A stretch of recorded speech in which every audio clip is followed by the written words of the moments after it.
Very first time I guess I was on a unicycle was 4 or 5 years ago. I did a couple workshops as a teenager. I was never very good at it. I think the kind of extent of that was that I was able to kind of ride across a gym floor in no particular straight line, but could kind of ride. And then I dropped it for years and actually just got back into it in January before I left, really. If you were going to plan a 5,000 kilometer trip on a unicycle from Victoria to Ottawa, you'd probably want a bit more experience than one course that you took when you were younger. But Joseph was so motivated by his view on Canadian climate change policy that he jumped into his trip head first. A couple of big learning points for me. One is I'd never ridden a unicycle with like an extra 65 pounds on it before.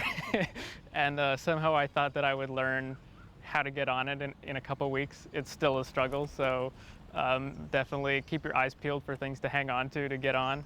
It's, lots of breaks and getting lots of momentum before all the hills, and making sure that you plan and time things realistically so that you can always walk as a backup plan.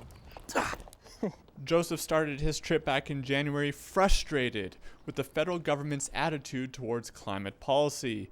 But one thing that's been good for Joseph on the trip, besides all the exercise, has been the ability to see what local governments are doing at the grassroots level.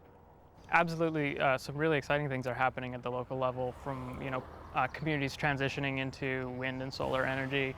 Even in kind of oil country, there's a lot of alternative energy use.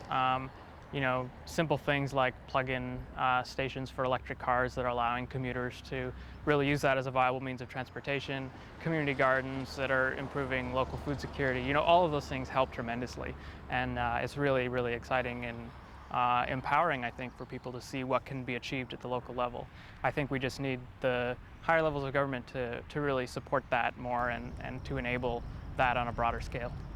Joseph is scheduled, if all goes well, to reach Ottawa in September, just in time for fall session to begin.